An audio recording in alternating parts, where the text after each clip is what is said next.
you. Good morning, and hopefully we'll see some people joining along with us here as we go. Hope everybody's having a good morning.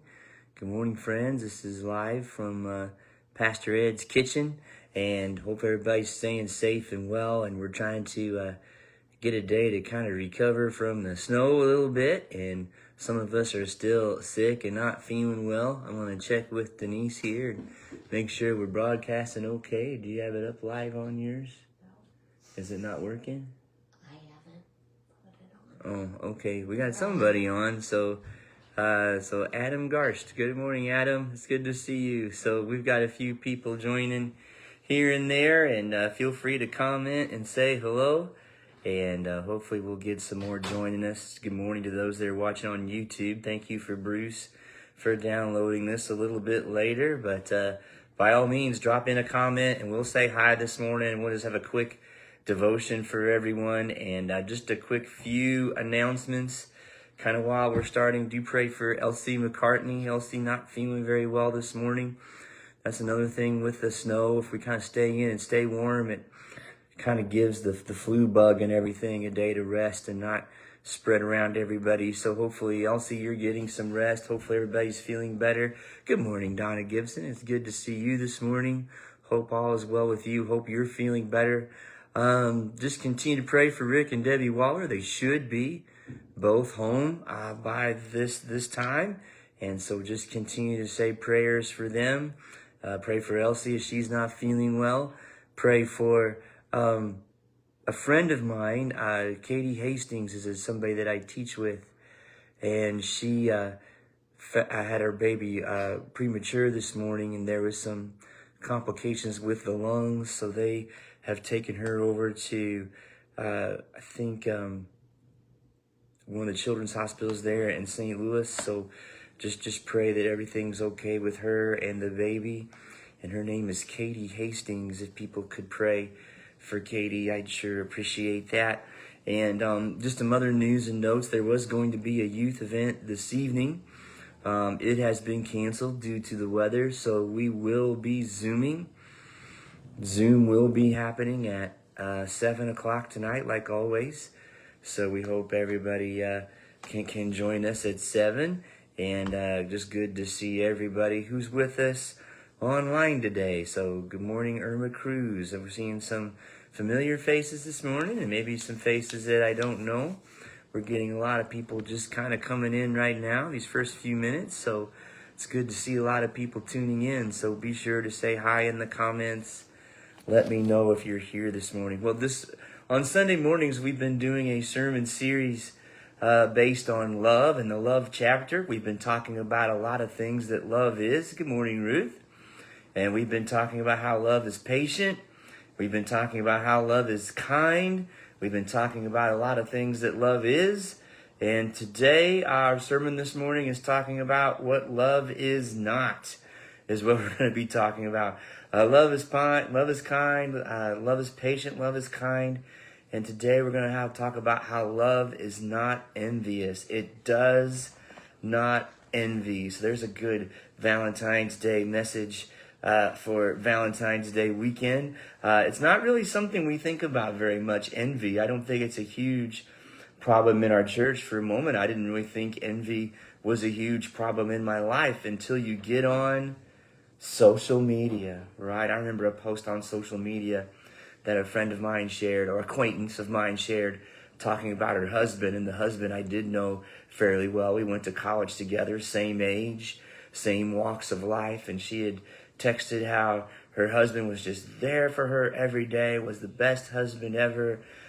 He had worked to set up, even though he was taking care of me when I was sick, he worked and fixed our entire house. And of course, they showed a picture of the house, and the house was, mansion style, probably fancier than any of us could imagine living in. And he's starting a new business this year. I'm so proud of him. And so just in 5 minutes, it was like, wow, here's a guy my age, from my background, went to the same schools I went to, and the way I read it, wow, he healed his wife of cancer. He's practically built this entire mansion, and now he's starting this multi-million-dollar business. I don't know if it was that big, but it just felt that big to me.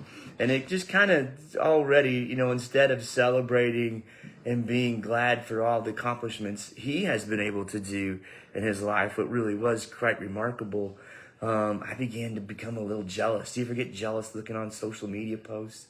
Man, how come I couldn't do something like that? Boy, he's lucky. Boy, I don't do anything in my life. And that's the danger of envy, is it begins to hurt a lot of relationships. And it really affects how you love other people. I don't remember commenting on that particular post, going, man, I'm so proud. This is so great. This is so wonderful.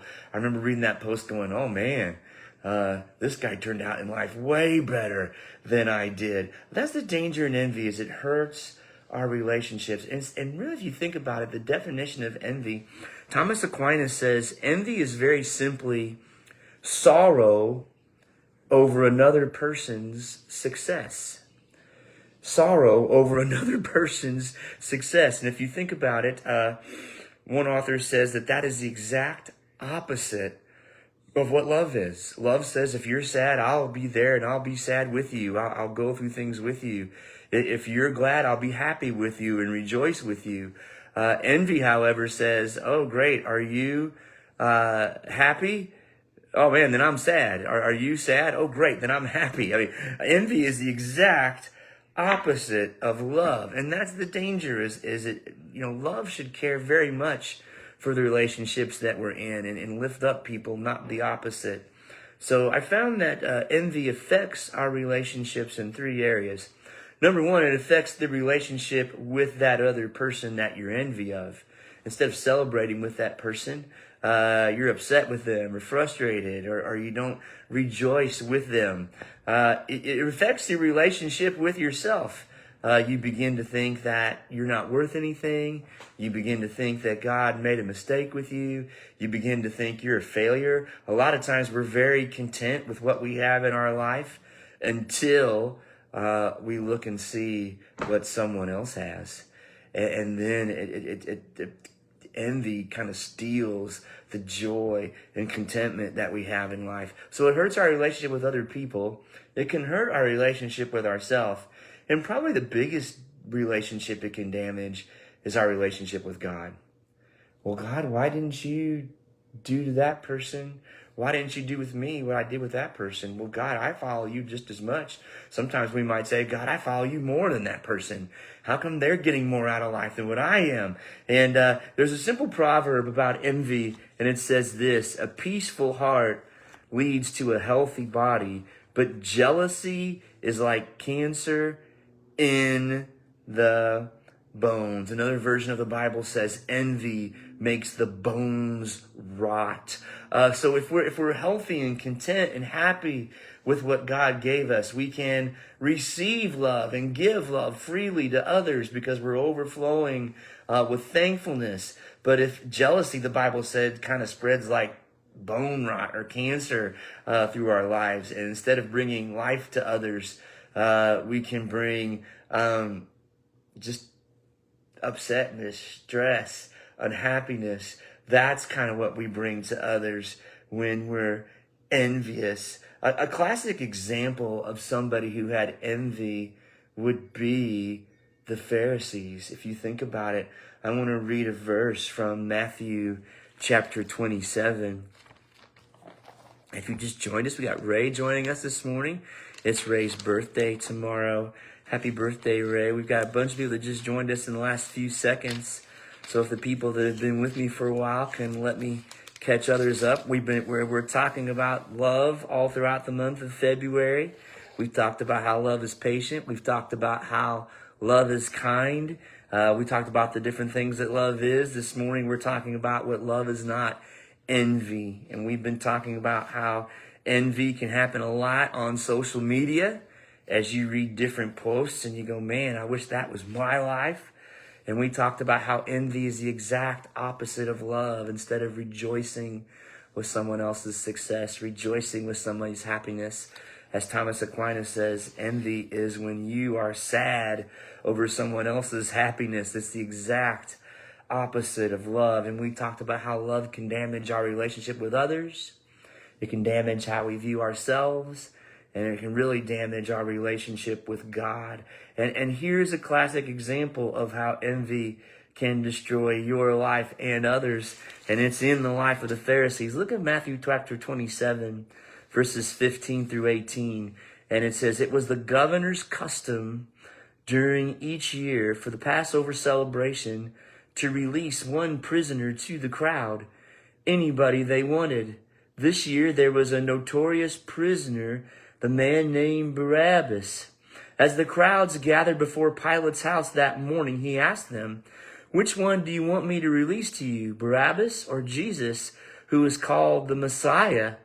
And he knew very well the religious leaders had arrested Jesus out of envy. It was envy that, and I got to thinking, why were the religious leaders so envious of Jesus? Well, number one, he was taking their job slowly but surely.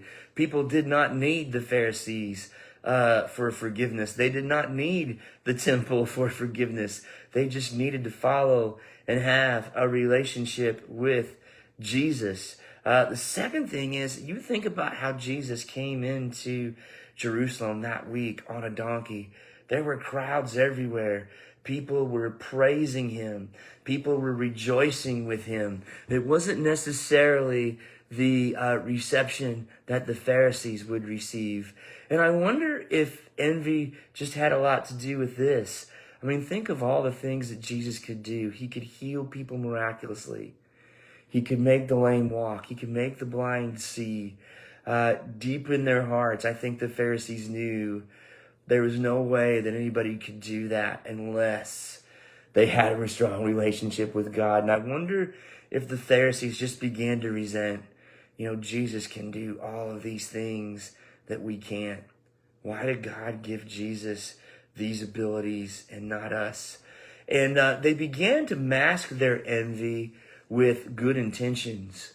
Well, we need to kill Jesus because, after all, if we don't kill him, the Romans will come in and destroy us, right? Caiaphas very prophetically said, better that one man die than the whole nation, right? So they began to say those things to themselves to make themselves feel better.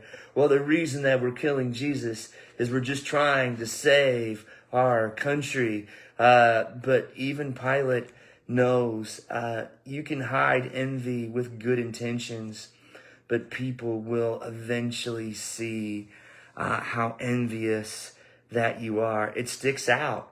It stands out. And the Pharisees' envy sent Jesus all the way to the cross. And before we get upset with the Pharisees, so did ours. Our sin, our envy, our jealousy also sent Jesus to the cross. So envy brings death and stress and emptiness to our relationships. And so welcome to those of you that just kind of joined us. We're talking about envy and how it is the opposite of love this morning as we're rejoicing in the definitions of love this past month. We've got Ray that joined us. We've got Rick joining us this morning, and as you can see, he just commented. They are now together at home after 7 weeks apart. We started just remembering you guys this morning. I know Elsie joined us. Elsie, we remember remembering you as you're not feeling well. So talking about how envy is the opposite of love, how envy hurts our relationship with others, and as you see with the Pharisees, envy can be destructive to our lives. As I was studying for the sermon this week, it came to my attention, you don't see or hear a lot of sermons about envy. When was the last time someone came up to you and said, I was just really envious of you. Will you forgive me? I'm so sorry. So not too many people talk about envy. Not too many people confess envy. But if you were here at the beginning of the sermon, I talked about nothing quicker can bring up envy than a good social media post, right? When you see how successful someone else can be. I looked at, a lot of our church are senior adults and older. And so I looked up, what were the 3 things that most senior adults are envious of. Would you want to guess what 3 they were? Well, here they are. Three things that senior adults most often envy in other people. Number one, we envy each other's health. Number two, we envy each other's money or retirement status. And number three, a lot of us can be envious of other people's family. Perhaps one family you might see online or at church may be a lot closer together than your family might be. Maybe you see a family that is a lot closer tied to Christianity, and they're coming to church, and your family may not come to you for yours. And again, if you just tuned in, we talked about what family can begin to do. It hurts your relationship with that other person, hurts that relationship with yourself, and it hurts your relationship with God. Well, God, why aren't I taught my family just as well as so-and-so did. How come they're not coming to church? What am I doing wrong? Maybe I'm messing up. And those are the things that Satan wants us to think. Satan uses envy all the time to destroy our relationship with God. If you think about it, that was the very first thing in the garden. There was a quote that I read from Gavin Ortland that said, envy can turn every little bit of heaven in your life into a hell. And think about Satan in the Garden of Eden. The people were walking, Adam and Eve were walking, through the Garden of Eden, and everything was perfect in the Garden of Eden. You think Adam and Eve would have been content? There was no sorrow, death, sin. I mean, the Garden of Eden was totally perfect. And along came Satan and said, what? God's holding out on you. You think you have everything, but you really don't. Look over there at the tree of knowledge and good and evil. God told you not to eat from it, which makes sense because once you have an awareness that there's evil and possibilities of that, you don't have heaven anymore. So God was looking out for Adam and Eve when he told them not to eat from that tree. But Satan used that as a way. It was every bit of heaven that they were in, but he turned it into a little bit, just a tiny bit of hell by saying, you don't have all that you need. God really is holding out on you. You really need to eat from that tree. Can you understand that God is so it was really envious. There's something that I'm not getting that I should get. And they lost that contentment and they begin to eat from the apple and everything fell apart. And I think there's so much that we can be content with God. And Satan will love to find that one little thing. Well, you don't have the house that somebody else has. God's holding out on you. You can't walk like that person over there can. God's holding out on you. You can't drive like that person over there can. God's holding out on you. And he just wants to destroy our relationship with God to see what he does for us. And ultimately, it destroys our relationship with other people. I really don't think envy is ravaging through Sterling Baptist Church. I don't at all. But it's interesting to me that when you look at 1 Corinthians 13, the love chapter, that we've been taking a lot of these things from, the very love chapter isn't written to a romantic couple, okay? It is written to a church. And saying you need to learn to love one another. And love is patient. Love is kind. Love does not envy one another. Envy was ravaging through the church of Corinth. And if you look in the 1 Corinthians, 2 Corinthians, it's where we find many famous readings like the body of Christ. One body has many parts, and the eye shouldn't be upset because he's not a foot, or the foot shouldn't be upset because it's not an eye. The body parts, it would be silly for body parts to be envious of one another because they all work together to make one body, the church. And that's exactly what was happening in Corinthians. The singers were getting upset with the teachers, and the teachers were getting upset with each other because one teacher thought they were a better teacher than the other person. And the church at Corinth was just falling apart because everybody was envious of each other's gifts and they weren't using their gifts as a way to appreciate one another and to serve one another. So again, I don't think jealousy or envy is ravaging through our church, but always be on the watch, always be on the lookout, because envy can destroy a church in subtle ways. So I think the first thing, so what do we in our, are we back? I had a little flash there. If you guys are still with me, send me a comment that said my internet was kind of in and out. So I'm envious of other pastors that have a good internet chat connection this morning. First thing that you have to do if you have envy in your life, and you want, okay, my wife says we're back. That's good. Good morning, Janet. Good morning, everybody. We've got a lot of welcomes and sign-ins. And I can't, if you can, I don't want to, for those that have been with us, I don't want to repeat all of the sermon. Scroll back and kind of catch the beginning part of it. But we're talking about envy. And here's some tips to get rid of envy in your life. First, confess it. Confess the envy that's in your life. If you look at James chapter 3, James chapter 3, verse 14 through 16 says, if you are bitterly jealous and there is selfish ambition in your heart, don't cover up the truth with boasting and lying. For jealousy and selfishness are not God's kind of wisdom. Such things are earthly, unspiritual, and demonic. For wherever there is jealousy and selfish ambition, there you will find disorder and evil of every kind. We've talked about that. Satan loves to use envy to ruin our relationships. So if you have envy in your life, James says, confess it.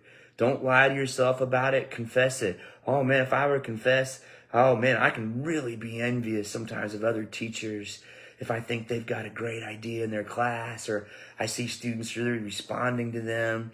And instead of being appreciative and wanting to learn from them and just being so thankful that they're at their school, those little thoughts creep in like, oh man, I'm not a good teacher at all, and students probably hate me. And see that Satan just can use those thoughts to destroy a school or a church. If you're a pastor watching this morning, have you ever been envious of other pastors? Have you ever been envious of other churches? And like I said earlier, like the Pharisees, we can hide envy with what might seem to be good intent. Have you ever been critical of another pastor or church and you think you have good intent, but the real reason why you're critical of that pastor or church is because you're jealous? I don't know. That may be for pastors and not me. I see a lot of successful and great pastors that are criticized quite often. And I wonder sometimes if it's not because they're doing something wrong, it's because we're jealous of them. So where's jealousy in your heart? Those are where it exists in mine. Confess it. Another thing, once you confess that envy in your life, Gavin Ortland says this: pray blessings over those you're envious over. Gavin Ortland is an author, and his brother wrote a book that was sold more and was more popular than any book he had ever written. And he's like, man, it was so easy to be jealous of my brother. He said, but I had to work on it. Every time somebody came to me and said, man, I loved your brother's book, he said, I said a quick prayer: God, let my brother's book bless even another person. And when I saw in the news just how much my brother's book had sold, I would pray, God, let my brother's book be sold to another person. Pray blessings over though you're envious. Encourage those you are envy of.